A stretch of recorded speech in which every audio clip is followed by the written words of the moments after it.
이 시간 하나님께서 우리에게 주신 말씀 구약성경 룻기 1장 15절에서 22절까지의 말씀입니다. 저와 여러분이 말씀 한 절씩 교독하시고 마지막 22절은 한 목소리로 봉독하겠습니다. 제가 먼저 15절 말씀 봉독하겠습니다. 나아미가 또 이르되 보라 내 동서는 그의 백성과 그의 신들에게로 돌아가나니 너도 너의 동서를 따라 돌아가라 하니 룻이 이르되 내게 어머니를 떠나며 어머니를 따르지 말고 돌아가라 강론하지 마옵소서. 어머니께서 가시는 곳에 나도 가고 어머니께서 머무시는 곳에 나도 머물겠나이다. 어머니의 백성이 나의 백성이 되고 어머니의 하나님이 나의 하나님이 되시리니 어머니께서 죽으시는 곳에서 나도 죽어 거기 묻힐 것이라. 만일 내가 죽는 일 외에 어머니를 떠나면 여호와께서 내게 벌을 내리시고 더 내리시기를 원하나이다 하는지라. 나오미가 룻이 자기와 함께 가기로 굳게 결심함을 보고 그에게 말하기를 그치니라. 이에 그 두 사람이 베들레헴까지 갔더라. 베들레헴에 이를 때에 온 성읍이 그들로 말미암아 떠들며 이르기를 이가 나오미냐 하는지라. 우리가 한국에 나갔더니 여호와께서 내게 돌아오게 하셨느니라. 여호와께서 나를 전화하셨고 전능자가 나를 괴롭게 하셨거늘 너희가 어찌 나를 나오미라 부르느냐 하니라. 20절 같이 봅니다. 나오미가 모압 지방에서 그의 며느리 모압 여인 룻과 함께 돌아왔는데 그들이 보리 추수 시작할 때에 베들레헴에 이르렀더라. 아멘. 20절 말씀이 살짝 건너뛰었는데요. 제가 읽어드리겠습니다. 나오미가 그들에게 이르되 나를 나오미라 부르지 말고 나를 마라라 부르라. 이는 전능자가 나를 심히 괴롭게 하셨음이니라 라는 말씀이 있었는데 좀 스킵이 됐습니다. 참고하시고 이렇게 보시면 될 것 같습니다. 2016년에 개봉된 영화 중에 귀향이라고 하는 영화가 있습니다. 혹시 보신 분들이 계실까요? 이게 그렇게 막 상업적으로 이렇게 막 유행했던 영화도 아니고 독립영화 상영관 같은 데서 조용히 상영됐던 그런 영화, 또 제작되는 것 자체가 무척 어렵게 만들어진 영화이기 때문에 많이들 아마 못 보시지 않을까 싶은데요. 이 영화가 무슨 영화냐면요, 일본군 강제 위안부로 끌려가 고통을 당했던 우리네 언니, 우리네 누님들의 이야기를 담고 있는 그런 영화입니다. 1943년 천진난만한 14살 정민, 실제로 그 사람입니다. 정민은 영문도 모른 채 일본군에 끌려가서 가족의 품을 떠나게 됩니다. 그리고 그곳에서 정민은 함께 끌려온 영희라고 하는, 그리고 수많은 다른 아이들과 함께 기차에 실려서 알 수 없는 곳으로 가게 됩니다. 그리고 우리가 잘 아는 그런 억울하고 치욕적인 일들을 일본을 비롯한 곳곳에서 당하게 됩니다. 우리가 잘 아는 얘기죠. 위안부 피해자 실화를 바탕으로 제작된 그런 아픈 이야기가 이 영화 귀향의 줄거리입니다. 사실 일제강점기 36년의 기간 중에서 가슴 아프지 아니했던 시간이 존재하기라도 했을까요? 어느 때라도 우리 민족은 힘들고 어려웠을 것입니다. 그러나 그 중에서도 특별히 일본군 강제 위안부와 관련된 문제는 한국인으로서 그 단어, 위안부라는 단어가 언급될 때마다 가슴속에 점이고 한이 생길 수밖에 없는 그러한 단어, 또 그러한 사건임에 틀림이 없습니다. 우리에겐 일종의 아킬레스건과 같은 것이 위안부 문제이기도 합니다.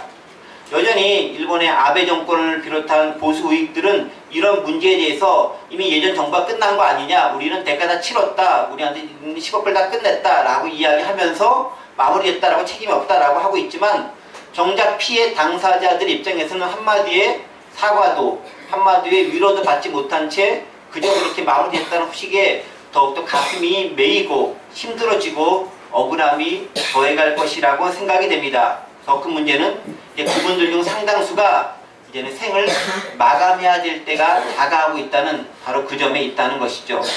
자, 그런데 여기서 우리가 좀 더 주의를 기울여 봐야 될 것이 한 가지인데 뭐냐면요, 그 당시 정말 수많은 대한민국의 소녀들이 그 땅으로, 일본 땅으로, 낯선 땅으로, 다른 외국으로 끌려갔습니다.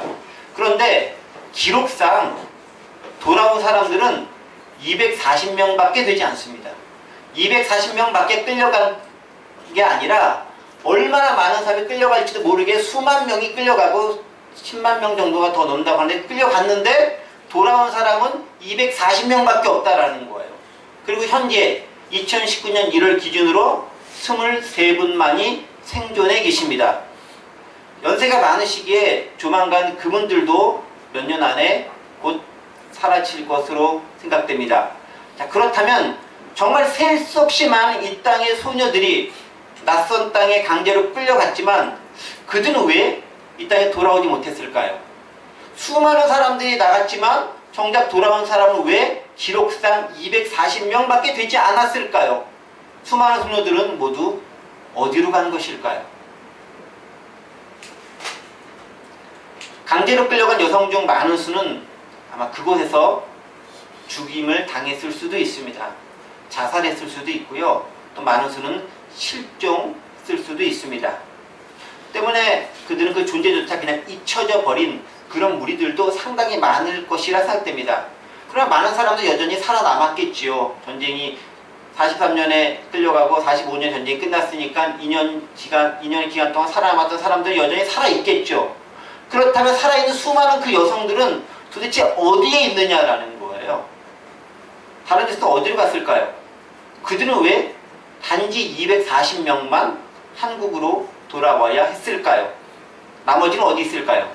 추측컨대 그들 중 상당수는 본국으로 돌아오고자 하는 마음은 있었지만 돌아오지 못하고 그저 그 땅 일본이나 혹은 자신들이 머물고 있었던 그곳에서 여전히 남은 생을 살면서 마쳤을 가능성이 많이 있습니다. 왜 그랬을까요? 치욕적이고 부끄러운 일을 당했다라고 느꼈던 그녀들은 한국으로 돌아오기가 부끄럽고 힘들었다라고 여겼을 수도 있습니다.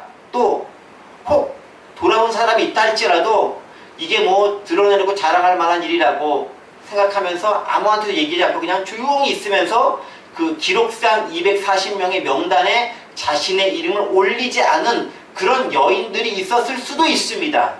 그러니까 문제는 뭐냐면은 많은 사람들이 돌아오지 못했는데 그 이 중에 하나가 뭐냐면 한국으로 돌아와봤자 내가 내 존재 가치 인정받지 못하고 다른 사람들에게 환영받지 못하겠다라는 그 생각이 있었기 때문에 그들은 돌아오지도 못했고 돌아왔다 할지라도 자신의 존재를 드러내놓고 이야기하지 못했을 가능성이 많다는 거예요. 왜 그렇겠어요?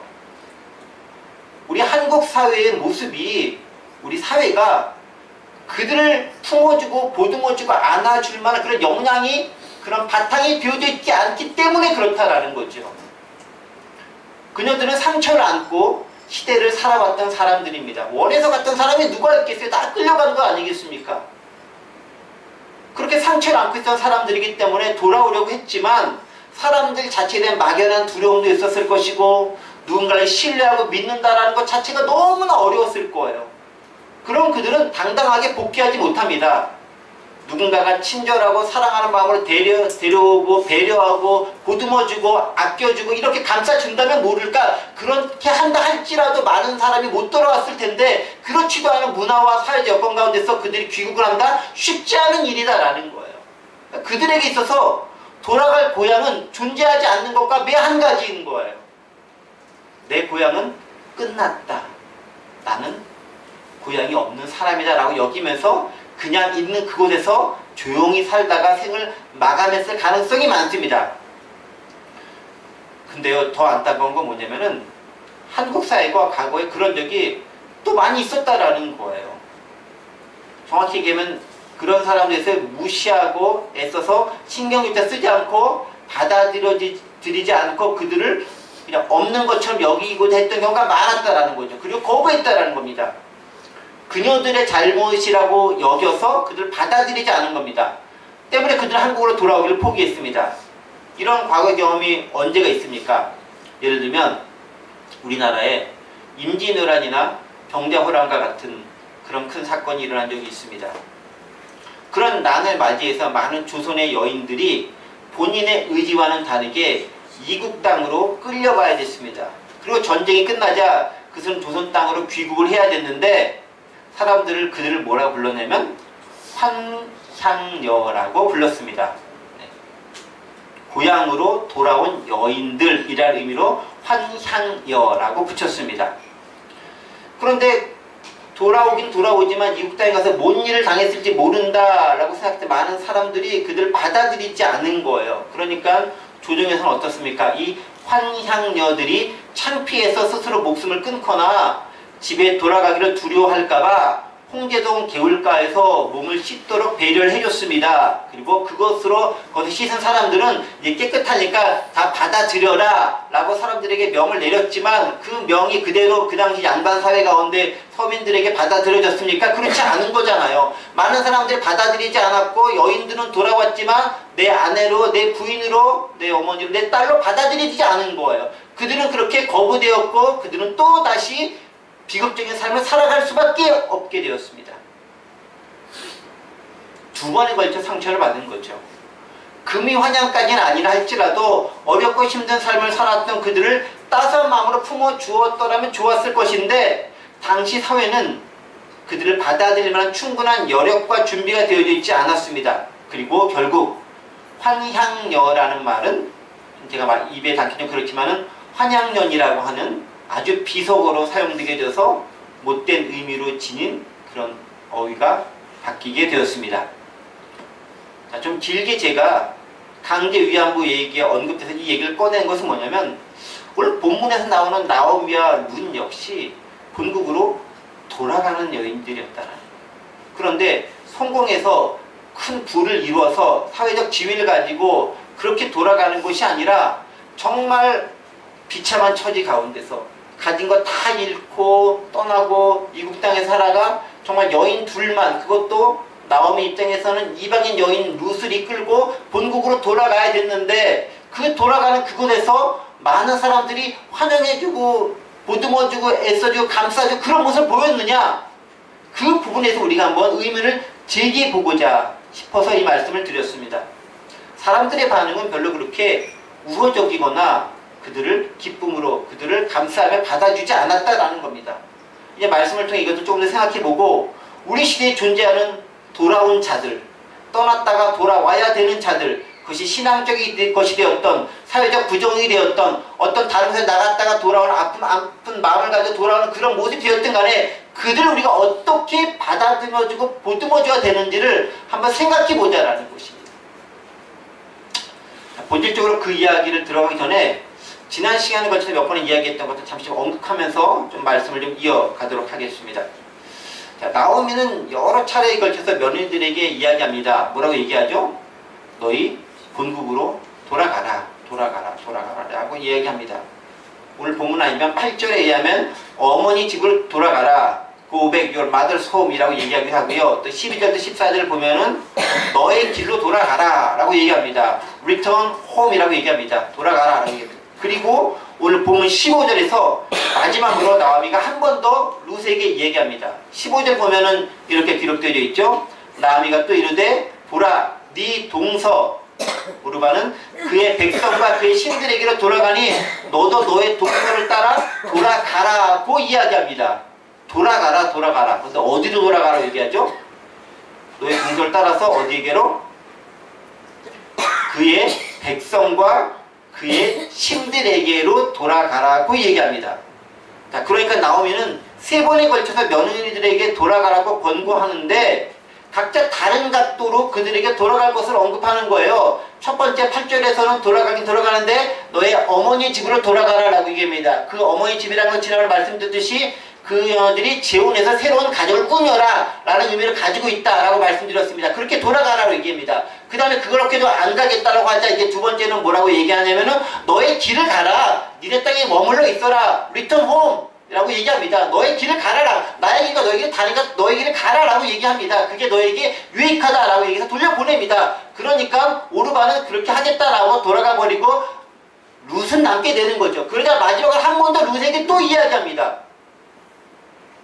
재혼 때문에도 아니고 너의 길 때문에도 아니라면은 너의 민족과 백성이 있고 네가 원래 섬기던 신앙을 가졌던 그 나라로 돌아가라라고 얘기합니다. 조금 더 큰 광범위한 배경을 갖고 이야기해 주면서 돌아가라고 이야기하고 있습니다.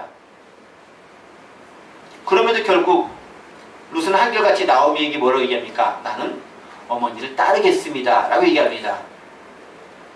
16절 보면 이렇게 기록되어 있죠. 16절 룻이 이르되 내게 어머니를 떠나며 어머니를 따르지 말고 돌아가라 강권하지 마옵소서. 어머니께서 가시는 곳에 나도 가고 어머니께서 머무시는 곳에서 나도 머물겠나이다. 어머니의 백성이 나의 백성이 되고 어머니 하나님이 나의 하나님이 되시리니 라고 이야기하면서 나는 안 가겠습니다. 어머니 쫓아가겠습니다 라고 이야기합니다. 그러니까 나오미는 룻에게 너의 백성과 너의 종교와 너의 신앙이 있는 곳으로 가라 라고 이야기하지만 사실 가장 산에 바꾸기 힘든 게 뭐냐면 민족성과 종교심이거든요. 그것 따라 가라 라고 얘기하지만 그것도 안 하고 나는 어머니 따라서 가겠습니다 라고 얘기하는 거예요. 그리고 17절에서 더욱더 강력하게 얘기합니다. 뭐라고 얘기합니까? 17절 보면요. 어머니께서 죽으시는 곳에서 나도 죽어 거기 묻힐 것입니다. 만약 내가 죽는 일 외에 어머니를 떠나면 여호와께서 내게 벌을 내리시고 더 내리시기를 원하나이다 하는지라 라고 얘기합니다. 17절에서는 뭐라 얘기냐면요. 단순히 안 가겠다라는 것뿐만 아니라 여호와께 맹세를 하는 거예요. 이방 여인이 자신이 섬겼던 금오스 신의 이름으로 맹세하는 게 아니라 나오미가 섬겼던 엘리멜렉이 섬겼던 그 여호와 하나님의 이름으로 맹세하면서 내가 어머니를 떠나가게 되면 어머니 함께 머물지 않으면 여호와께서 내게 벌을 내리시고 더 내리시길 원합니다 라고 하면서 절대로 안 떠나겠다고 그렇게 다짐하면서 이야기하고 있는 겁니다. 대단한 룻의 고백을 들을 수 있습니다. 주의를 기울여봐야 될 그 얘기하면 나오죠.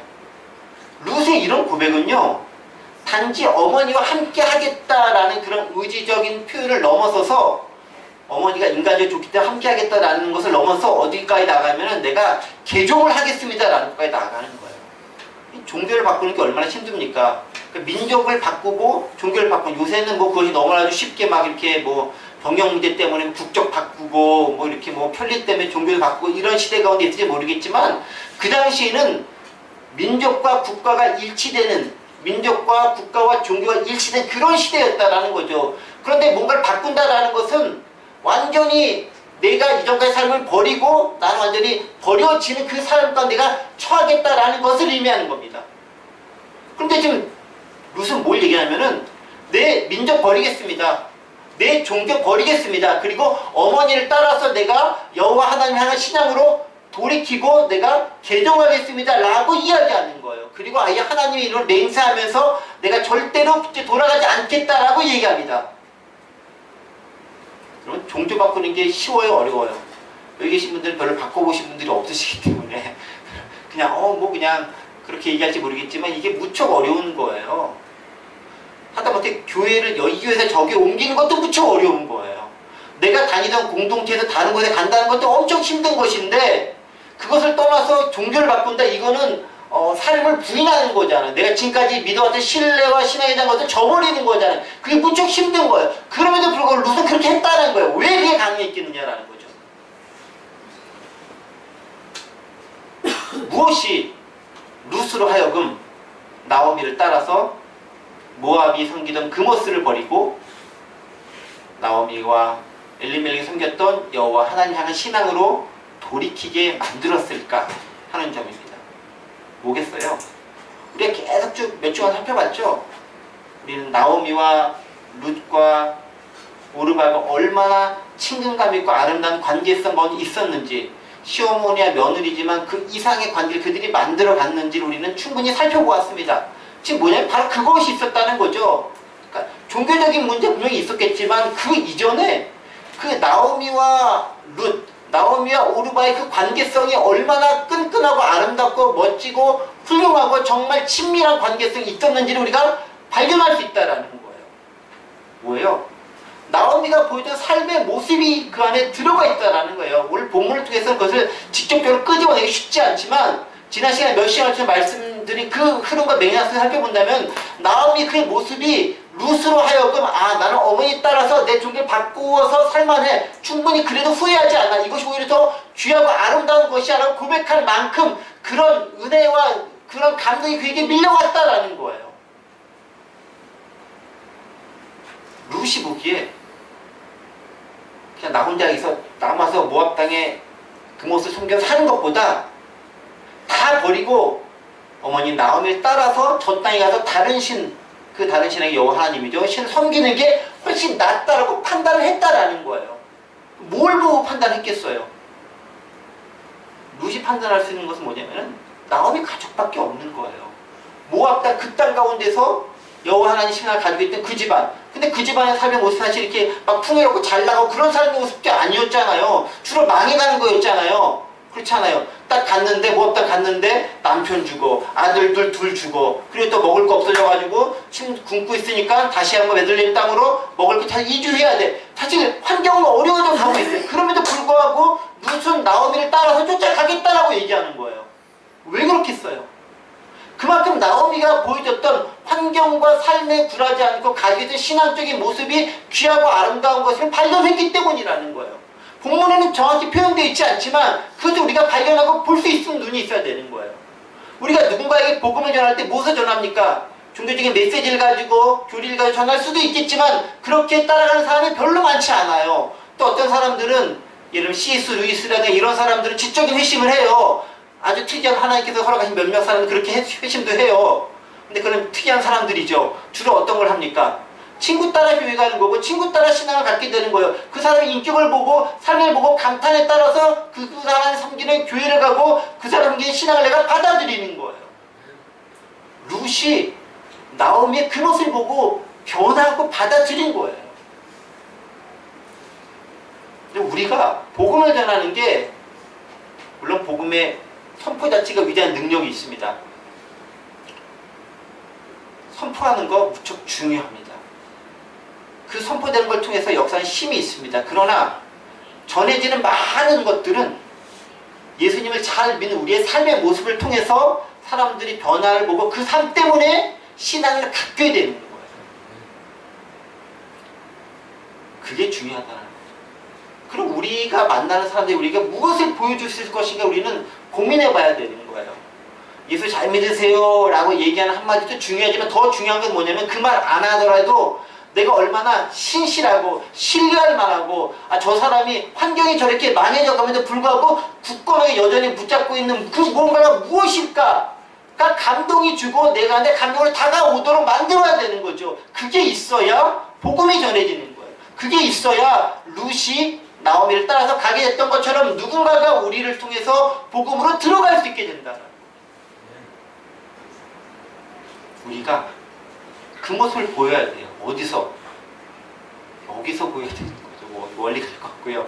우리가 살고 이곳에서 복음발 단지에서 또 여러분들이 거하고 계시는 그 집이 있는 바로 그곳에서 여러분들이 거하는 학교가 있는 그곳에서 직장이 있는 그곳에서 여러분들의 모습을 통해서 저 사람 뭔가 달라가 나타나야 되는 거예요. 예수 믿어라고 해서 믿는 게 아니라 저 사람 도대체 뭐길래 저렇게 환경에도 굴하지 않고 끝까지 저렇게 지켜나갈까? 그게 뭘까가 궁금해하도록 만들 수 있어야 된다는 거죠. 그게 나오미의 멋진 모습이었다라는 거예요. 엘리멜렉은 못했던 거고요. 말론과 기론도 실패했던 건데 나오미만 성공했던 모습이에요. 그래서 여인들은 위대해요. 그분을 통해서 역사가 일어나게 되고 결국 룻이 돌아가게 되고 룻을 말미암아 예수님의 족보에 들어가게 되고 다윗의 혈통의 어머니가 되는 거고 놀라운 역사가 이루어지게 되는 거 아니겠습니까? 그렇죠. 진정한 복음 전파는 직접적으로 누군가 예수님 믿으라고 말할 수도 있지만 삶을 통해 보여주는 겁니다. 나오미의 삶이 룻이 그녀를 따르도록 만들었고 신앙까지 바꾸도록 만들었습니다. 그렇습니다. 복음은 결국 삶과 인격을 통해 전파되고 전해지는 것입니다. 내 삶이 내 인격이 다른 사람들에게 감동을 줄 수 있어야 되는 거예요. 그 모습이 우리가 지향해야 될 모습인 거고요. 우리 부학하는 공동체는 이곳에 그 모습을 가지고 나아가야 되는 거예요. 하나하나 일희일비하는 것이 아니라 언제나 똑같은 모습, 환경이 어려워진다 할지라도 그래도 지켜나가는 그 진정성 있는 모습이 결국은 누군가에게 감동을 주고 그들에게 하나님을 향한 마음을 갖도록 만들어 줄 수 있을 것이라는 그 희망을 가지고 살아가는 거예요. 지금 당장 열매가 안 보인다 할지라도. 근데 그게 구성원들에게는 힘든 거죠. 지금 딱 눈에 보이면 얼마나 좋습니까? 그게 안 보이면 힘든 거 아니겠습니까? 그게 우리에게 필요하다라는 것입니다. 그러면 룻은 어떤 모습이 특별히 탁월했는 것인가?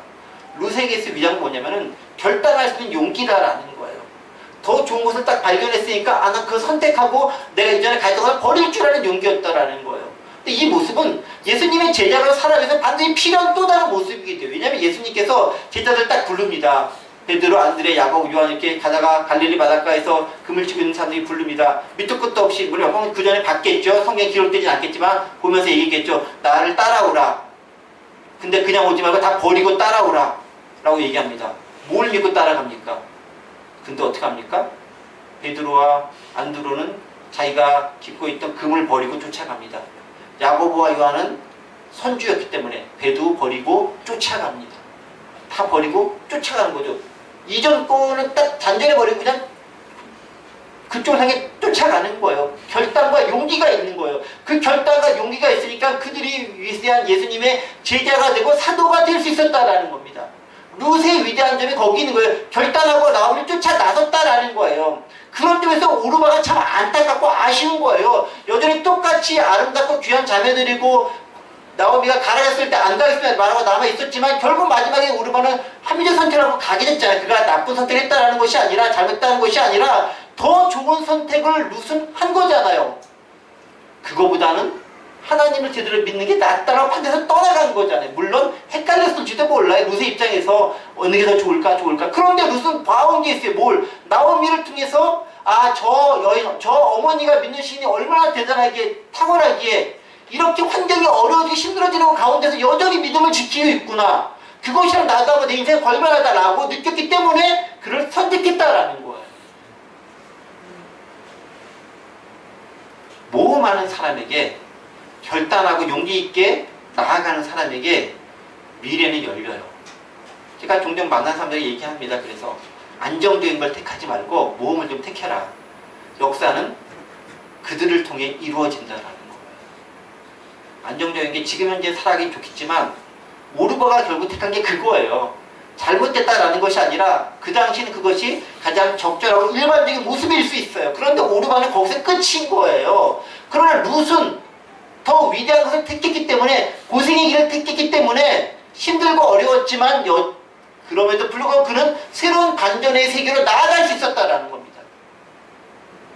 우리의 공동체가 그 모습을 지향해 나갈 수 있어야 된다라는 거예요. 안정적이고 평안한 것이 아니라는 거예요. 우리 개인의 삶도 마찬가지인 거예요. 가능하면 너무 편안한 것에 안주하려고 하지 말았으면 좋겠어요. 이것도 제가 이렇게 얘기한다고 너무 오해하지 마시고, 그것보다는 한 번밖에 못 사는 인생이잖아요. 하나님께서 우리에게 딱 한 번 인생에 살려 주신 인생이잖아요. 물론 이제 저 천국 가면 영원 살겠지만 그건 그때 가서 일이고, 이 땅에 사는 건 한 번인데 이 한 번 살면서 그냥 편안하게만 살다 죽겠다. 그거보다는 의미 있고 보람 있고 하나님과 사람들에게 기억에 남는 일을 뭔가를 해야 되잖아요. 그러려면 무엇이 귀한 것인지 가치 있는 것인지 분별하고 결단했으면 그것을 과감하게 이제 그것을 떨치고 다른 걸 선택할 수 있는 용기와 모험이 필요하다는 겁니다. 그것을 통해 역사는 이루어져 간다는 것입니다. 그렇게 결단한 룻은 나오미와 더불어서 어디로 갑니까? 유다 땅 베들레헴으로 돌아가게 됩니다. 베들레헴을 갑니다. 그런데 10몇 년 만에 도착한 거 아니겠습니까? 10년 동안 살다 힘들어서 이렇게 막 고생하고 얘기하다가 이제 돌아가게 됩니다. 그런데 성공을 이루어서 막 거대한 부를 위해서 그렇게 합니까?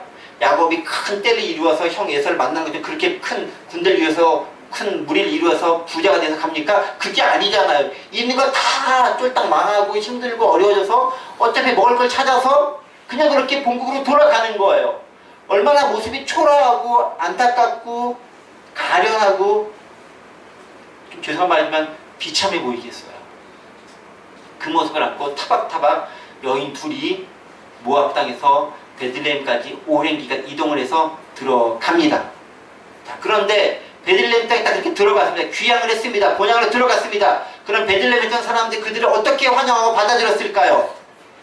19절에 그 말씀이 기록되어 있습니다. 이에 그 두 사람이 베들레헴까지 갔더라. 베들레헴에 이를 때에 온 성읍이 그들로 말미암아 떠들며 이르기를 이가 나오미냐 하는지라 라고 얘기합니다. 20절도 보면 나오미가 그들에게 이르되 나를 나오미라 부르지 말고 나를 마라라 부르라. 이는 전능자가 나를 심히 괴롭게 하셨음이라. 21절 내가 풍족하게 나갔더니 여호와께서 내게 비어 돌아오게 하셨느니라. 여호와께서 나를 징벌하셨고 전능자가 나를 괴롭게 하셨거늘 너희가 어찌 나를 나오미라 부르느냐 하니라 라고 기록되어져 있습니다. 자, 19절 보세요. 뭐라고 기록되어 있습니까? 말한테 환영하면서 막 이렇게 맞이했습니까? 그런 뉘앙스가 아니에요. 조금 더 이렇게 원어적인 것을 살펴보면 뭐라고 되냐면, 영어로도 뭐라고 되냐면요, 이렇게 되어 있어요. Can this be Naomi? 예요. Can this be Naomi? 이거 나오미 맞아? 이 사람이 나오미야? 라고 얘기합니다. 왜? 자신 처해 봤을 때 나오미의 가족은 뭐냐면은 아주 부자였고 잘나고 그런 모습이었다라는 거예요. 가족을 이루어 이렇게 남편같이 갔었는데 지금 돌아보세요 보니까 성경에 기록되진 않지만 추측건데 늙었고 초라해졌고 보잘것 없어졌는데 여인 둘이서 터벅터벅 그렇게 걸어갔다라는 거예요. 그러면서 얘기합니다.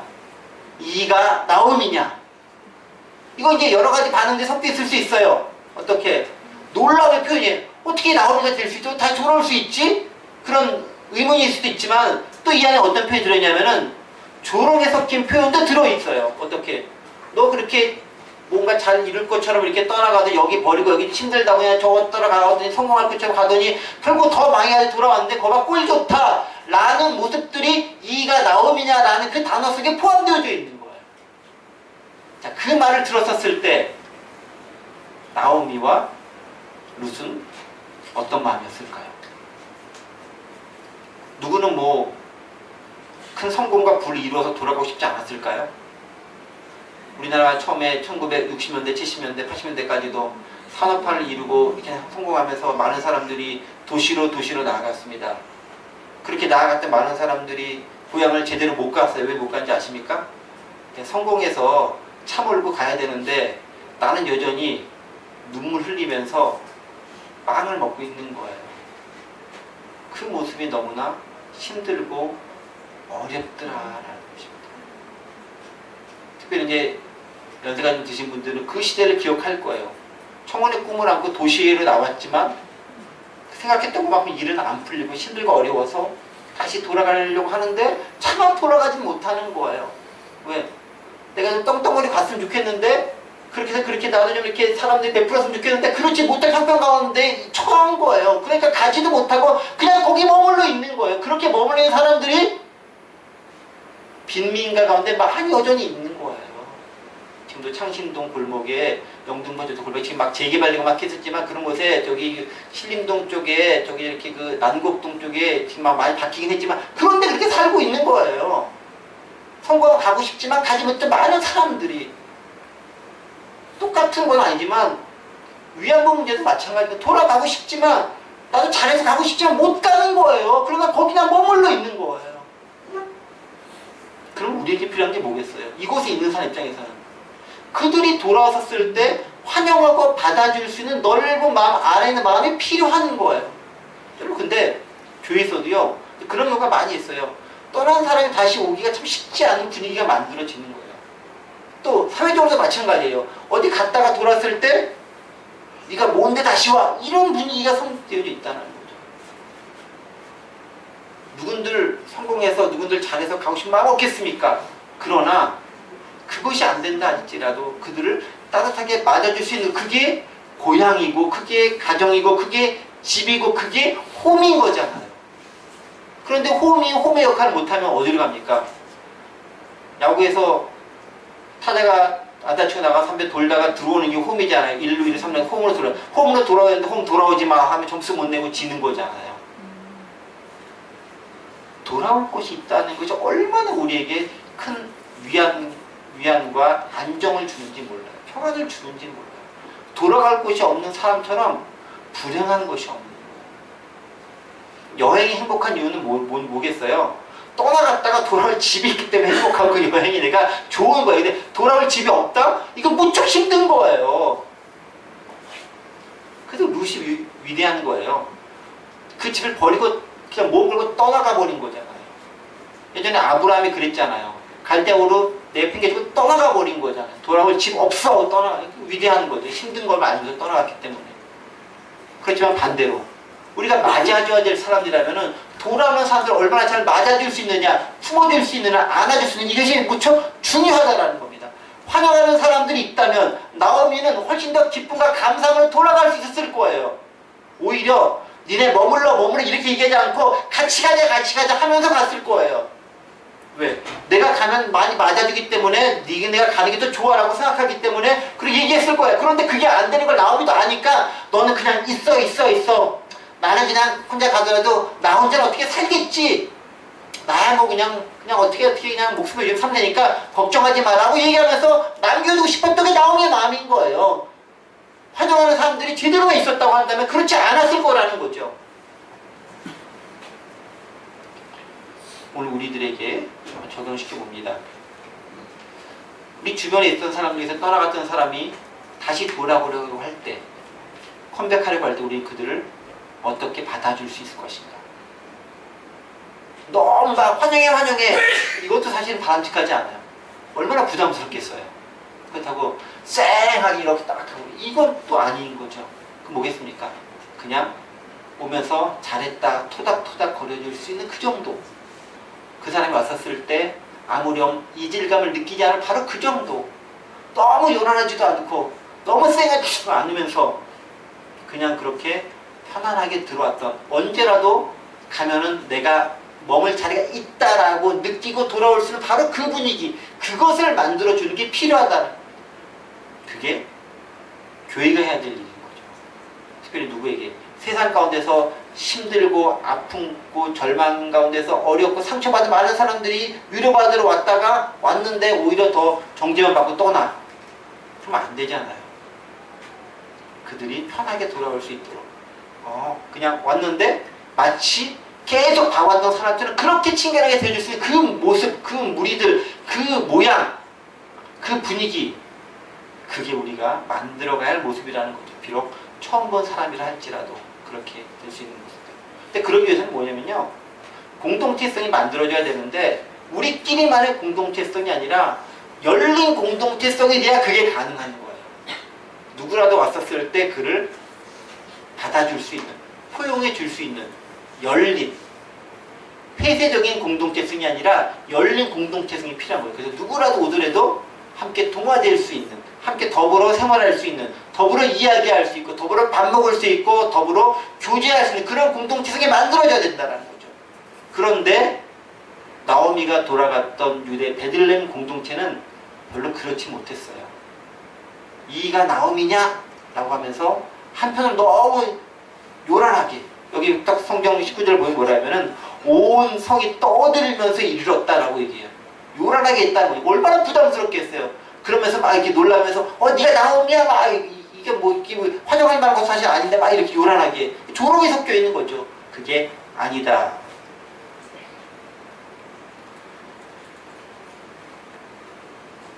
말씀을 정리하겠습니다. 시간이 많이 흘러왔네요, 보니까. 그런데 그렇게 돌아온 나오미에게 하나님께서는 반절을 준비하고 계십니다.